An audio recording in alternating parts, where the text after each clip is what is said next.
बीते 2 दिनों में देश के करोड़ों लोगों को तगड़ा झटका लगा है। ये झटका आम लोगों की जेब पर लगा है। महंगाई से पहले से परेशान आम लोगों को अब हर महीने मोबाइल रिचार्ज पर भी ज्यादा पैसा खर्च करना पड़ेगा।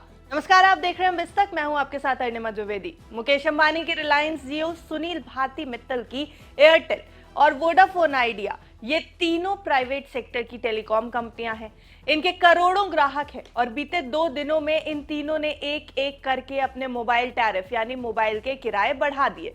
अब आप चाहे पोस्टपेड ग्राहक हो या प्रीपेड ग्राहक, आप पर पड़ गई है महंगे मोबाइल रिचार्ज की मार। इन मोबाइल कंपनियों ने अपने किराए 25% तक बढ़ा दिए। आपको याद होगा कि 4 जून को आम चुनाव के नतीजे आने के साथ ही पहले दूध के दाम बढ़े, उसके बाद टोल रेट्स बढ़ाए गए और अब मोबाइल चलाने का खर्च भी बढ़ गया।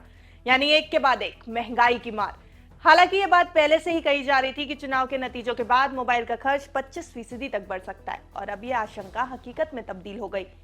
आप ये जानकर भी हैरान रह जाएंगे कि मोबाइल के किरायों में इजाफा करके जियो, एयरटेल और वोडाफोन आइडिया के हाथ कितनी बड़ी रकम लगने वाली है।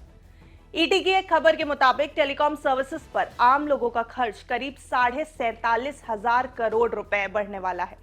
यानी मोबाइल कंपनियों ने ये जो किराए बढ़ाए हैं, इससे जनता की जेब पर मोटे तौर पर करीब 48,000 करोड़ रुपए का बोझ पड़ने वाला है। यहाँ एक बार और समझ लीजिए, ऐसा नहीं है कि ये पूरा पैसा मोबाइल कंपनियों की जेब में जाने वाला है और सिर्फ अंबानी की जियो, मित्तल की एयरटेल और आदित्य बिरला और वोडाफोन पीएलसी के मालिकाना हक वाली वोडाफोन आइडिया की जेब ही भरी।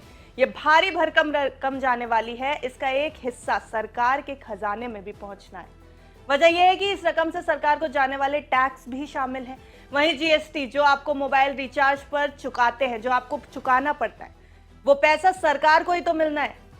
यानी जियो, एयरटेल और वीआई ने मोबाइल रिचार्ज महंगा किया तो इससे सिर्फ उनकी बल्ले बल्ले नहीं होनी, बल्कि सरकार भी पर्दे के पीछे इससे मंद मंद मुस्कुरा ही रही होगी।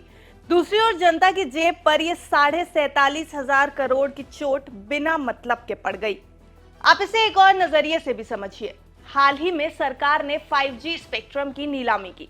सरकार की उम्मीद वहां से करीब 96,000 करोड़ रुपए जुटाने की थी, लेकिन कंपनियों ने बोली लगाई करीब 11,000 करोड़ की।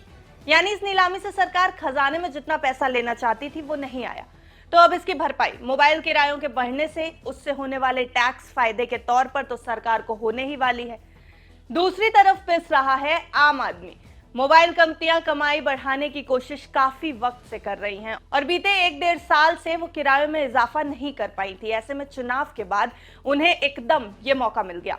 मोबाइल कंपनियों के लिए प्रॉफिट या कमाई को समझने का सबसे बड़ा तरीका होता है ARPU यानी एवरेज रेवेन्यू पर यूजर।